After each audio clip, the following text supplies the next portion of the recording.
I'm going to hit the record button. All right.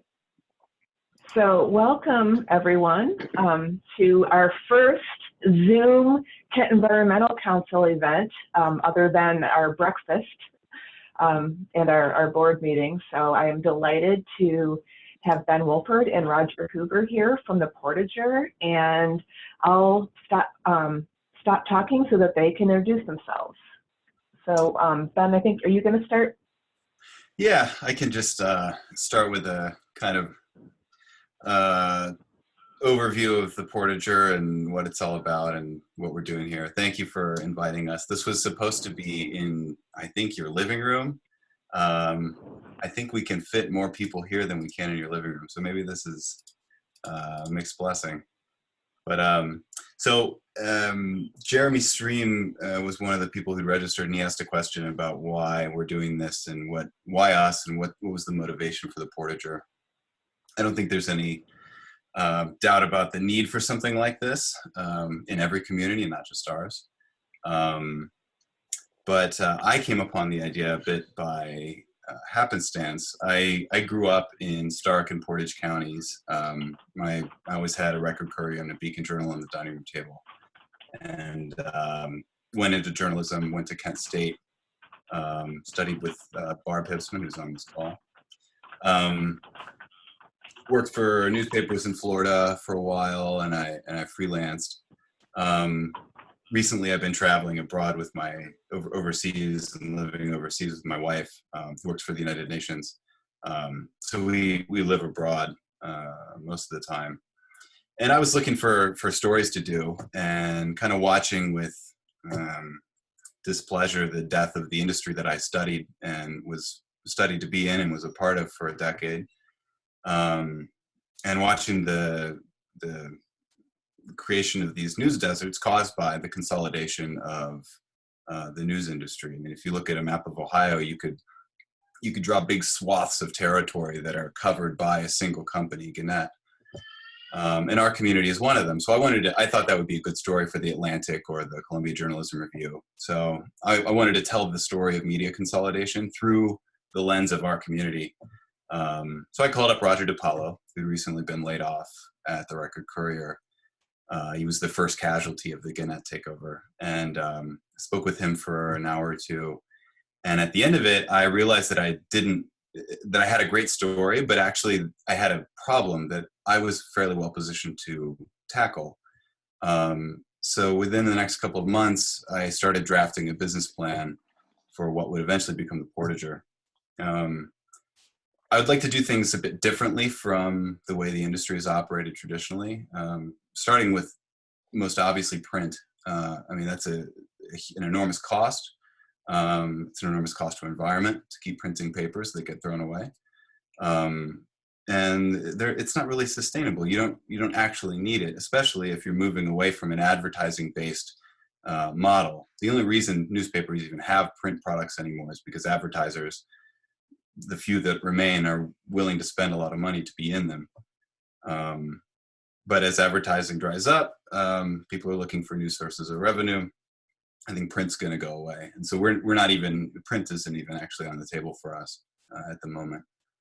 Another thing is newspapers traditionally have been in sort of a watchdog role. That's been the driving motivation for all journalism. And that's the culture in which I was brought up was, you have to be aggressive. You have to be, the more people you can get heads to roll, if you can get blood to spill, you can win a Pulitzer for that. You can be an award-winning journalist if you get that story. That's important. That's all very good. And if you read the Portager, you'll find some accountability journalism in there. But I don't like accountability for accountability's sake. I like stories that not only describe problems, but also seek out solutions and identify people who are coming up with ideas that can be solutions for problems in the community. And the third thing is just the alignment of interests that differentiates the Portager from a lot of other media.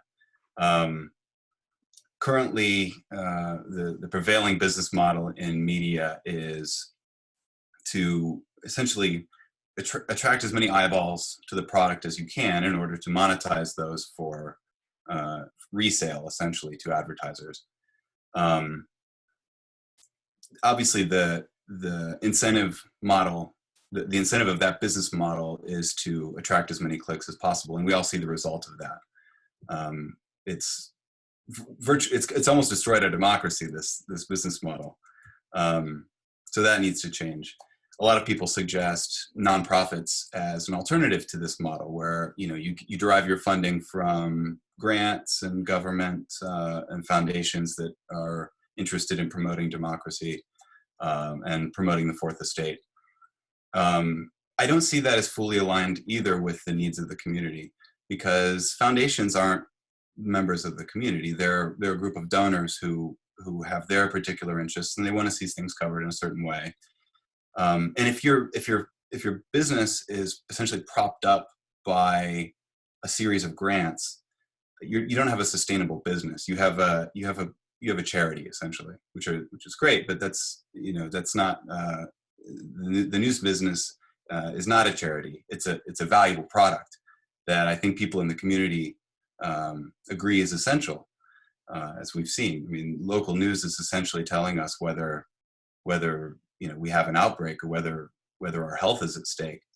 This is valuable information. People are willing to pay for it, and that's what the Portager is doing. We've decided that in order to fully align the editorial content of the Portager with the best interests of the community, we should give something to you that is valuable, something that you're willing to pay for, or that a portion of you are willing to pay for, in order to have an asset that can be owned locally, that works for you, that you can have a say in, because you're the financial backbone of it. We don't exist if you don't pay us. So that's what the Portager is. It's essentially it's a ground up format of news that has been attempted in a few other communities, and the Portager is ours. So with that, I'll kind of pass it over to Roger, and he can talk a bit. He's been embedded in Kent longer than I was just a student here, and you know how students come and go. Roger is he's been here longer than I have. Yeah, I've been here off and on since 1992 or 3. I started playing music and kind of grew up on Monday nights at Brady's Cafe. Graduated from Barberton High School. I went to Kent State for fine art. Over the years, I've worked in design, advertising, and marketing starting in 95. My dad was a printer. I used to go into work with him in Akron, and then we started a family website, hooverfence.com, which my cousins and I helped build when we were still in high school, and learned how to market that on the internet in 95, 96, 97. Played music for years. A lot of people in town know me for playing music. I toured for years. And about 12 years ago, I started working with different creative agencies as creative director. And then 6 or 7 years ago, I realized that these larger agencies were taking advantage of small independent businesses. So I left that industry, the corporate industry, and started my own marketing agency called Rust Creative. And we focus entirely on small businesses, most who are here in Kent, but there are some over the years that are, from Texas to New York, and anything I can do to help grow a small independent, usually family-owned business has been my bread and butter for the past 6-7 years. Aside from that, I also do a lot of work with Main Street Kent here in town. I've been on the board, and I do a lot of marketing for them. And a recent project of mine was on a few news stations, CNN, ABC, called the Porch Portraits, or the Porch Project, which was essentially me just walking around the neighborhood in Kent and photographing community members and telling stories. So I came on board. I guess the thread throughout my life is whether it's writing songs or marketing, advertising, and up to the Porch project. I love stories. I love collecting stories. I love sharing stories. I think it's one of the things that make us human, help us relate to one another. And I met Ben through Mike Beater, and knew right away that Ben was an honest, trustworthy person that knew exactly what he wanted and what he was talking about. And so the concept of the Portager was really intriguing to me, and I was glad to come on board and lend an ear and some expertise in any way I could. That's me. Glad to have you, Roger. Yeah, it was. He mentioned Mike Beater. So yeah, we in creating a real. I don't want to say real, but in sort of creating a structure and some walls for this organization that we're creating. I brought on a board, and I was lucky that the first member of our board was Roger DiPaolo, who threw his full weight behind this project and has continued to support us. The next up were Barb Hipsman and Bob Springer, who were mentors to me at Kent State Journalism School, and who have always supported people and projects they believe in. If you know them, that you know that they'll put you up. If you showed up at their doorstep, they'll feed you, give you a room, and so they kind of did that for the Portager. And the fourth member of the board so far is Mike Beater, who many of you know, a local entrepreneur. And as soon as I called him, he said, "We got to talk," because his interest is to build community and build sort of the Kent brand. He wants to promote Kent as a desirable place to live and play. And he sees the Portager as a sort of voice that can establish that sense of placeness that gets lost when you're reading a media property that is owned by something from somewhere else. You lose a bit of the voice, you lose some of the community element. And Mike Beater saw right away that the Portager could be something that is ours. I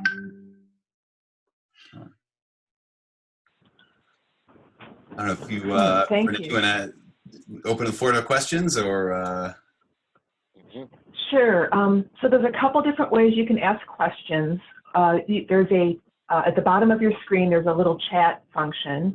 If you like, you could type a question into the chat. There's also a little participants icon, and if you click on that, a window will open up, and that'll allow you to raise your hand. And if you'd rather speak your question, I can unmute you to speak. So if you raise your hand, you can do that, or if you write it into the chat, I can also read that off. So let's speak. We'll give you a moment. People want to speak. I'm desperate for human interaction here. Or I'll tell you what, I'll put the gallery view. If you're on screen and you want to raise your hand physically, if that's easier, I can also do that. Okay, Brad Bolton, go ahead. You're unmuted. Yeah, I just wanted to say for quite a while now, I've seen Roger around town, and I wasn't sure if it was the same Roger I knew from about 15 years ago. Yeah. It looks kind of like Roger, but I'm not so sure. That it must not be, because he's into his own small business. That doesn't sound like the Roger I knew. But then so I finally went to your Facebook page and, yep, it's the same Roger. You changed a bit. Your appearance has changed a bit over the years.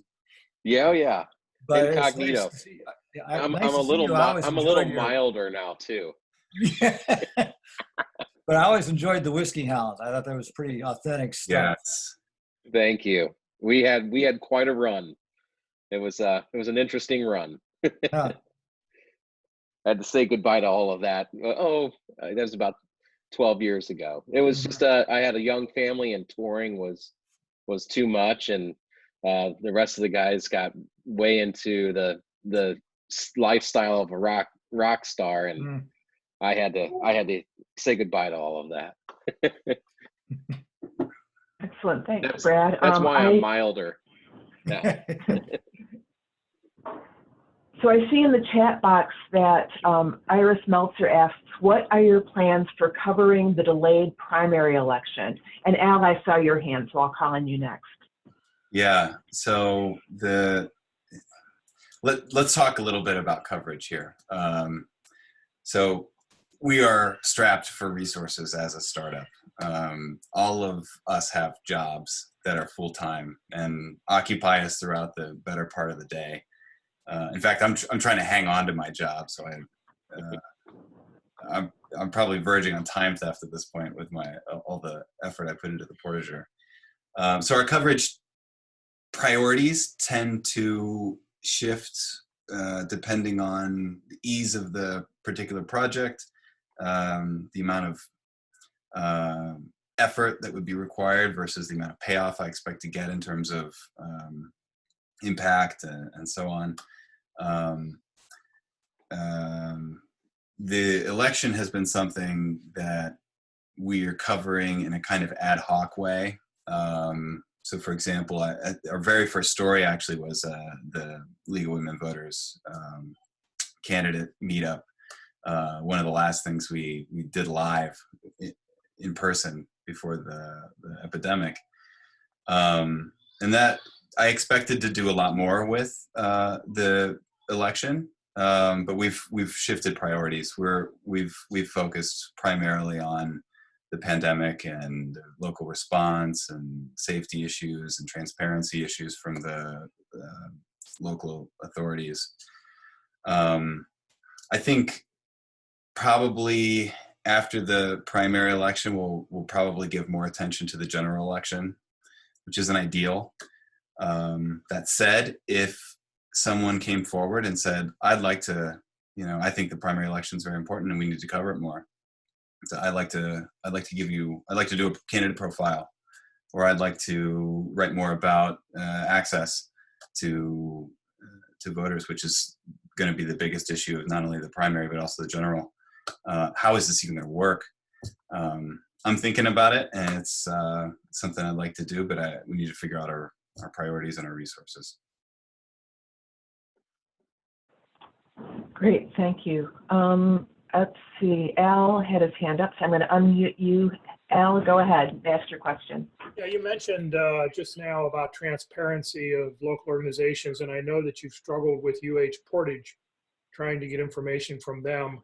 Mm-hmm. And I wondered how, as a startup journalism organization, can you gain credibility and access to, especially the larger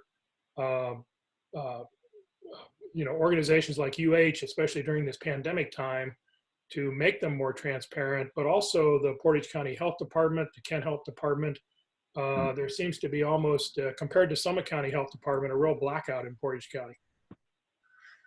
I'm glad you've noticed that. Surprisingly, I think more organizations are kind of wise to the fact that you don't have to have published a paper for 150 years for them to take you seriously anymore. They know that anyone with a Facebook account can take what they say and package it.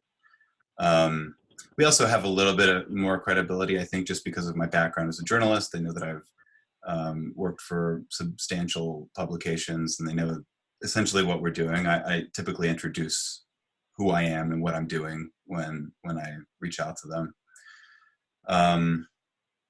But you may have noticed that the Record Courier had a story last week in which they answered a lot of the questions that I had been asking Portage, which is an interesting sort of result of my reporting that I didn't expect, but not entirely unexpected. They gave the interview to the established paper, and that maybe it's because they have a relationship with them. I'm not sure. I don't really care, to be honest. I mean, my objective is that the information gets out, and if the Portager can be the thorn in the side, and then they decide to give it to somebody else, that's okay by me.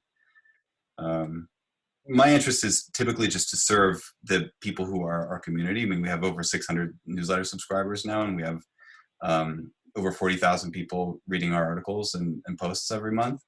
And I want to give those people something of value and something that's meaningful to them.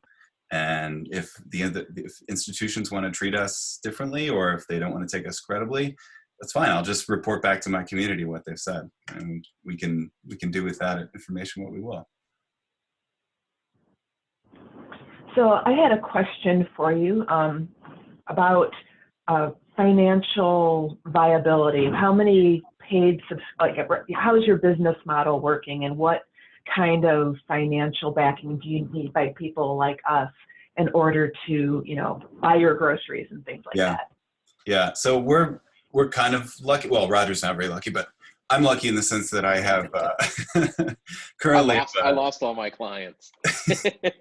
When the COVID epidemic hit, Roger texted me. He's like, "I just lost all my clients. I don't know what I'm going to do." So I'm still smiling though. I have a full-time job. I work full-time for a tech company on their marketing department. It's called Proton Mail, and they're based in Europe, and I'm able to work remotely. So I've been able to keep the family afloat that way. The community so far has been super generous. We haven't launched an official subscription drive or monetization drive. We've simply posted a donate button on our newsletter.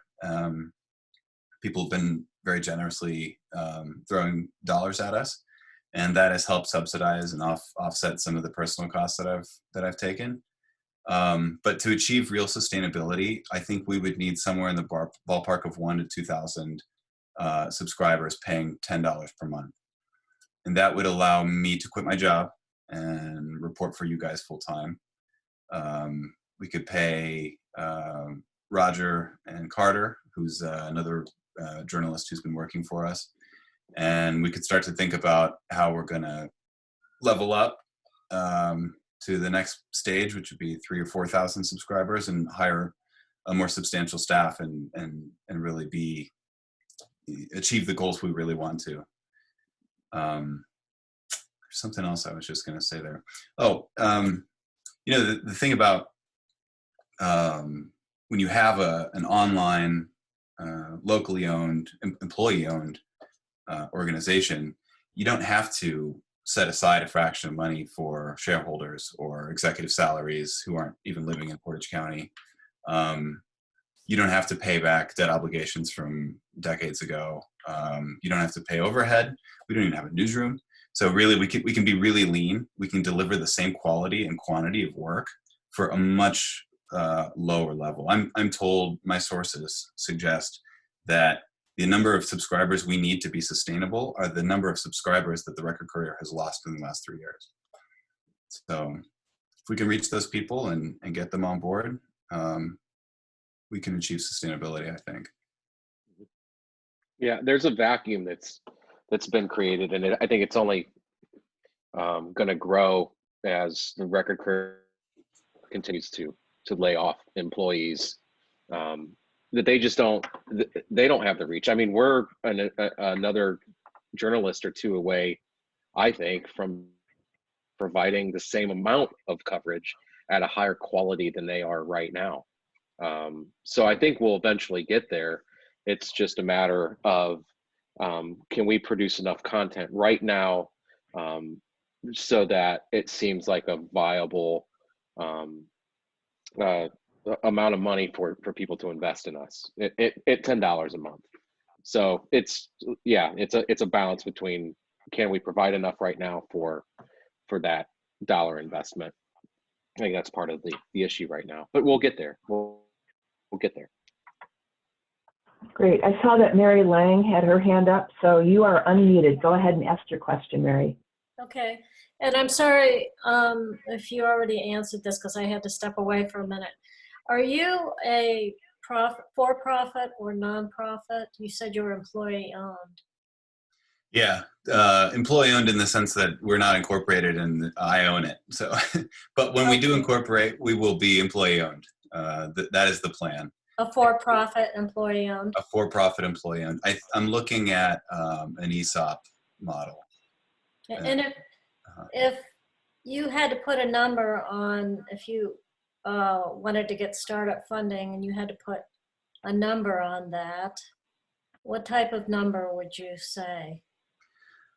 I've run various models, and there are different levels of funding that would give us different outputs, essentially. We could cover the county with 3 reporters in a pretty good way with under $150,000 a year. A year? A year. Oh. I was thinking a month. Well, no, you said your goal seems to be 10,000 readers at $10 a month. 1,000 readers. Oh, 1,000. Okay. 1,000 to 2,000. Yeah, $10 a month. Yeah. Okay. Like I said, we can be pretty lean. Yeah, we can be lean and do a lot of work. Yeah. I mean, we're doing it now. We're both working full-time jobs and doing this in the evenings. Yeah. I should point out, we have my other model is the extravagant model, in which we have a reporter embedded in every township. We're kicking ass. That's more in the range of about $800,000 a year. Yeah. So, which I think we can get there. I was more optimistic before the recession. We've had to kind of temper our expectations. But at the same time, the pandemic has shown that local news actually affects people's lives in a way that it's been a nice reminder that local news really does matter, because you don't necessarily care what the federal government's doing. You care what your county's doing to keep you safe in your neighborhood. So I think people are starting to see that, and I think that they might. Yeah, go ahead, Renee. That's right. There's a question in the chat. Do you welcome stories written by citizen journalists? Yeah, that's something that we've been talking about internally a bit. We certainly would. In the industry, there are a lot of purists who would say, if you don't have a journalism degree and you haven't taken any ethics courses, how can you possibly report for a publication? I think there's some validity to that, and in the era of fake news, you have to be able to verify everything, which we do. But that said, I don't think that something that any of you report about your areas of interest. I mean, I'm looking at the screen and I see about 7 subject matter experts who'd be perfectly qualified to cover an election, or to cover the art scene, or to write about local environmental issues. So that's and Mary Lang is already agreed to be our environmental columnist. So it's already happening. Yeah.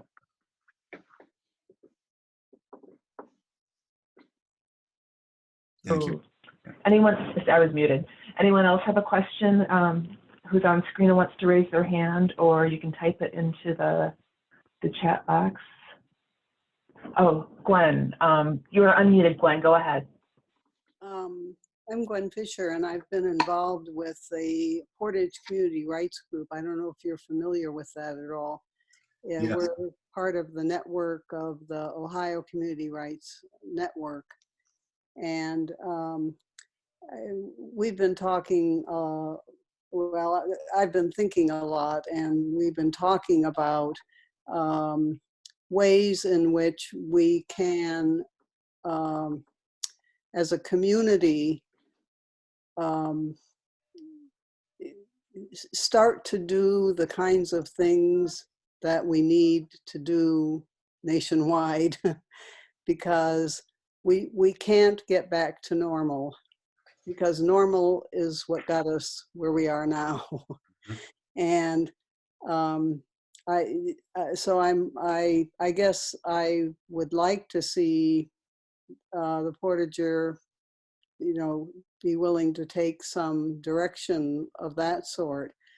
But one of the challenges we have is the fact that all the townships east of the center line in Portage are under 3,000 population, and all the ones to the west of the center line are larger than, and my experience, I'm sorry to say for all you Kentites, is that Kent thinks that it's Portage County. And, you know, those of us who live out in the sticks believe that we'd like to have more of a real county community. So I don't know how that happens, but that's my interest in what you're doing. I think it's a great idea, and I'm really happy you're doing it. So Ben and I, thank you.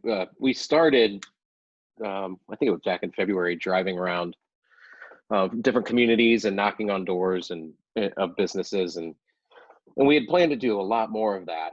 But again, the pandemic hit, and we've sort of been sidelined. But we wanted to start putting two faces to the name of the Portager and introducing ourselves to everybody in the Portage County community. You're certainly right in a sense that, you know, Kent, Ravenna, they do consider themselves Portage County. I grew up in Barberton, but I spent a lot of time. We had land and family in Newton Falls, which is Trumbull County, but it's just on the edge. And so I certainly know what you're talking about when you talk about the small villages and townships east of the center line, and they deserve quality news just as much as Ravenna or Kent does. And that's part of the vacuum we aim to fill. And you know, part of that goal is getting somebody out there to report as we grow and expand, or again find citizen journalists to cover some of the topics that are popular out there. Great, thank you. Barb Springer says in the chat that citizens reporting on township meetings could be a start if anyone's interested. Where do you live, Gwen? Oh, let me unmute her. Go ahead, Gwen. yeah, I live in Hiram Township, and I'm retired from teaching psychology at Hiram College. Okay, cool. Yeah, my family lives in Randolph, which I guess is just west of that line, but still feels like Yeah, sure. non-Kent. Yeah. Different worlds. Yeah, no, the community rights, I looked into it after you mentioned it, and it reminds me of sort of like a Murray Bookchin sort of project where, you know, you create communities that are more self-governing, and transfer of power goes from, you know, a corporate or federal level to a more local and grassroots level, which is totally squares with the Portager philosophy. You know, we're locally owned, we're from here. The money you put in stays in the community, and it comes out in the form of this catalyst for a positive action. And hopefully we can. I always, whenever somebody pitches me a story, I say, okay, well, how does this affect Wyndham? How does this affect Garrettsville? So hopefully we can. Although the population, you know, 75% of the county does not live in Kent or Ravenna, so there's. Yeah, I'm not sure what the conclusion is, but that just gives you a sense of where the power lies. It's not all in Kent and Ravenna. Excellent. So does anyone else have a question? Brad, I will go ahead, Brad. You're unmuted. Okay, 2 points. One, if the Portager could cover stories that are maybe a little smaller, or maybe the kind of things that the Record Courier regularly misses, like we were talking about earlier, arts in Kent, some of the music scene, also some of the, I don't know, any of the things that fall through the cracks at the Record Courier. And there's quite a lot that we used to see in the old Record Courier. So I don't need to pinpoint what they are. I think a lot of that is pretty obvious. And point two, I would love to volunteer time to do photography for you guys. I'm retired and I'm available. I know Rogers. Yeah, and you're wonderful. Stuff. You're wonderful. Your portraits were wonderful. I thought you have a wonderful sense of finding the soul of the people. Thank you. Yeah, really did. It should have been part of the Portager. Yeah. Yeah. So I'm done. Thank No, you, that's Brad. great. Thank you. Great. Yeah, we'd love to publish your work. Thank you. Yes. Thanks, Brad. Yeah, he's a great photographer if you've not seen his work. There's a question from Betsy Rader in the chat. It says, have you talked to owners of other local papers nearby, like Ken Douthit at the Chagrin Valley Times and John Karlovich at the Geauga Maple Leaf? Those papers provide some important reporting in Geauga County. I haven't actually talked to them, but I will. Thank you for the recommendation. I've spoken with some other people who are doing somewhat similar things as us. I've spoken with Mandy Jenkins in Mahoning County, who's running something called Mahoning Matters. They're fortunate; they have some seed money from Google, so they were able to essentially hire the Vindicator's newsroom, and so they're doing a project that's somewhat similar. Chris Horn over in Summit County is also thinks like we do in this sense. So it's kind of cool, actually. We have something in Summit, Portage, and Mahoning that are all roughly on the same track. But thanks for those recommendations. I'll take a look. Excellent. Other questions? I'm scanning. Okay, Sarah Locke, you are unmuted. Go ahead and ask. Hi, thank you. So I'm hearing a pretty common theme. Hi, Sarah. Hi, Roger. It's been a little bit since I've seen you. It's nice to see you in person again. Yes.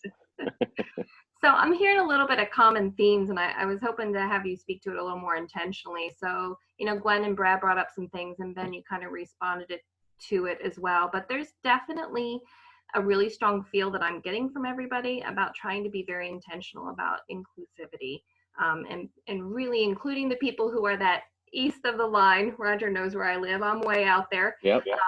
And then, the people of Kent too. There's a lot of diversity. There's a lot of culture in Kent. And how are you going to be able to find a balance between all of those things in your reporting? Yep. Ben and I actually talked about this earlier today. Ben, I'll let you take it from here. Well, yeah, I mean, it's kind of a chicken or egg situation where we need to get the content. We need to get content in order to get subscribers, but we need subscribers in order to provide the kind of content that we need. When you don't have resources, it makes it a lot difficult to do things like, recruit intentionally so that you have a diverse staff. We can't offer, I can't pay someone right now to do something. So it's really creates difficulties. Like if there was someone really great that I wanted to hire to cover a certain area, or, make sure that we're not only, to make sure that we're an inclusive organization. Right now, I'd have to go to them and say, would you like to do free work for me? So that's sort of where we're at. We're at the very beginning of this project. And that's something that I kind of hope that people who are supporting it now realize is that, if you're with us, we're not going to be the record courier in 6 months. This could take a while. And I'm in it, so I hope that people who are with me are also in it, but also recognizing the limitations and the difficulties of running a new startup. But yeah, there still are things we can do along the way. Like Barb brought up the idea of citizen journalists. We would love to have a network of people in all the townships feeding us information, and that's something I'm going to put into some future newsletters, is like a more explicit call for citizen journalists to join us. Would you be interested?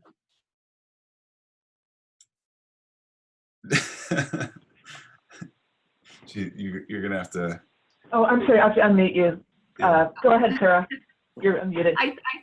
I said yes, but I think that is something to say for everybody that's here. I think the majority of people that are here are very engaged in their community and are trying to find different ways to be engaged with their community, and therefore that creates a resource for you, for those citizen reporters, for unpaid fellowships. Maybe you can find some people to do, and that volunteer corps. That would put a challenge to you though on making sure that approach does not create biases.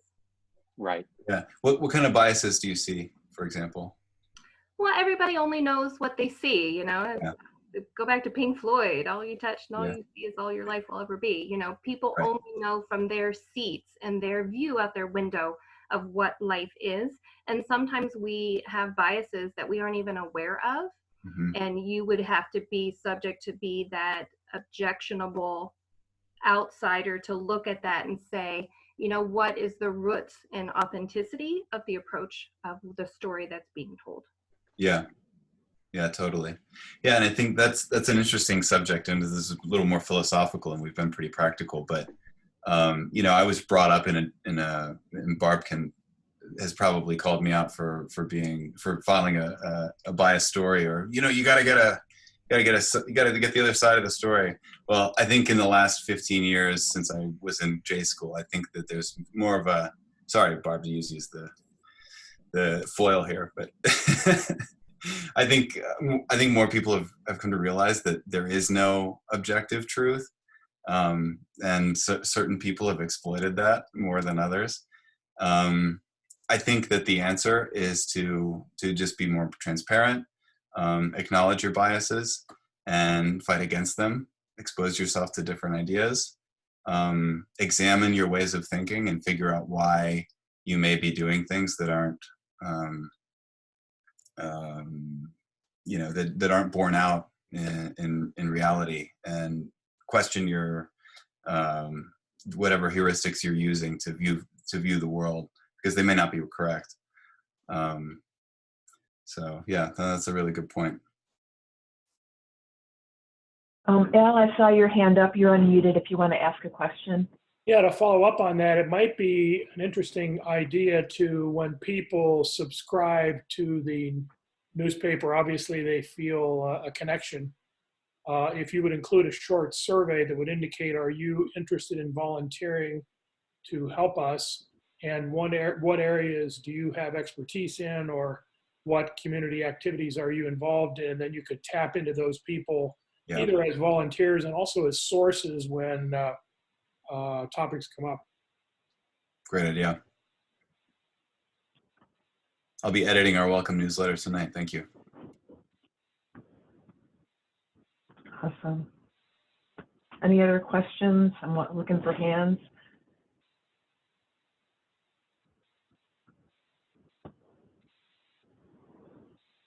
So I also, I loved what you had to say, Sarah, about, you know, we have a really sullied news environment that we're in. There are news sources out there that have a clear bias about what they want to promote. And then we also have other kinds, both siderism is a term I've heard. I'm not a journalist, but there's, you know, holding up, like, say, you know, holding two things as being equal when maybe they aren't equal. There is a judgment in there. So what's one of the things as being locally owned, and you know, you live in this community, and how does that influence how you approach what you cover? Well, you know, typically journalists aren't supposed to make judgments or pass judgments on the things that they're writing about. I mean, ethically, you know, one of the things you learn in journalism ethics is you don't even write about something that you have a vested stake in, or that you feel you can't cover in an objective way. You know, I'm a bit more progressive on this issue, in that I think that you can interview your friends, just disclose that they're your friends, and then people can see, oh yeah, this is your friend. You're gonna treat this person, you know, you may treat this person differently. But ultimately, I feel like if you're telling the story, you're just a channel for them. You're not, the story isn't yours as the journalist or as the photographer. The story is theirs, and your job is to tell it. You were just narrating what you guys as the community are doing. So, you know, if we're doing our jobs, the measure of our success will be how well did we create a forum for the community to share its story and to for ideas to collide. So I don't know that you know, at the national level, you know, you have to tell the racehorse, you know, you have to narrate the horse race between Democrats and Republicans and all this. Local news typically is different because a lot of ideologies break down at the local level. Like, you know, if there's an issue at an intersection and too many people are getting maimed by vehicles, it doesn't matter if you're a Republican or a Democrat. There's no ideology there. This is my community, this is my safety, this is my taxes, this is my kids' education, this is our economy. Are our businesses working? Or are they not? If they're not, why? Is there anything we could be doing together to make the situation better? If the community approaches these problems with the left-right bias that's propagated at a national level, we won't move. And the Portager, and there have been studies actually, the more local news you have, the less partisanship you have, and bears out. If the Portager is successful, I think we'll start to see more talk of ideas and less talk of sides. So if you were fully staffed right now, what would be maybe the top 3 stories you'd be pursuing in this moment in time? I'll answer, and then maybe Roger can correct me. We haven't. It's such a lofty dream. I hadn't thought about it. Certainly, coronavirus is the story of our lifetimes, probably. Although I don't want to jinx it. So we would be pursuing the same sort of coverage, although in probably a more robust way. I think probably we would be writing more about access to the elections, which is also sort of a COVID story, because I think everything is a COVID story to some extent right now. But we would be writing about how the elections can be fair, how local elections can be fair in a time when people can't even leave their homes. How are we going to give access to people who are stuck or who don't feel comfortable leaving? Can we trust mail-in ballots, that sort of thing? Not sure what the third story would be. I mean, before COVID hit, the biggest story going was rumors about a Kent Roosevelt professor swirling on Facebook, and or Kent Roosevelt teacher on Facebook. So things seem very small in hindsight. That the prison system was one that was popping up, right? Oh, that's right. Yeah, the was popping up. Jail, right? Which currently is another COVID story. Right. You know, are our prisoners safe? I spoke with Sheriff Doak recently, and he said that they don't have any cases, but I'd like to do a lot more digging about that. They said they've worked with the prosecutor, and they've really limited and the probation officers, and they've really lowered the population of the jail, but I haven't had time to dig into it. That's definitely something I would have looked into more if I had more time. Yeah, there are so many big topics, local politics, and once you from watching Ben and Carter, once you start digging into this a bigger topic, there's 100 smaller topics that just branch out from it. And you know, my wife knows my temperament, and she's been telling me, like, don't go down that path or you'll be gone forever, because I could just investigate something and research something endlessly. So that's Ben and Carter's area, but there's so many things I know that they would be exploring right now. There's just so much going on. Excellent. So any other questions? I'm looking for hands or things in the chat.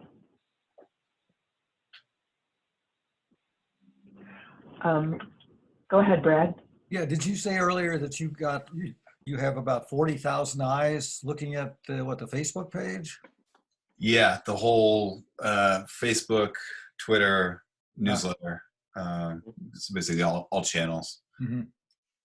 So that seems like it's a good ground a good base to start your 1,000 to 2,000 paid subscriptions.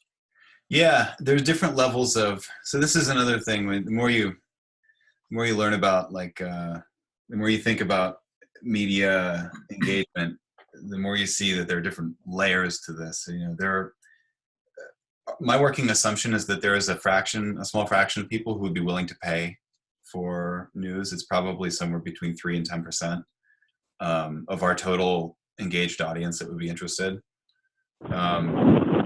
40,000 eyeballs. I would say probably half of those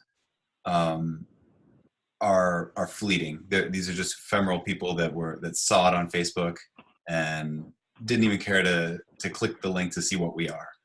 So, you know, there are different layers of engagement. I got to figure out how to prick them in just the right way that they say, oh, what is this? This is valuable to me. And become more of a loyal follower. Newsletter format, the email newsletter format, presents a great forum.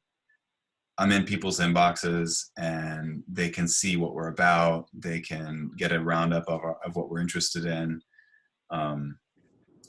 It's about 60% of people who receive the email open it, which is almost 3 times the industry average. So there's definitely like a huge need for this. There's like a thirst for local news that isn't being quenched.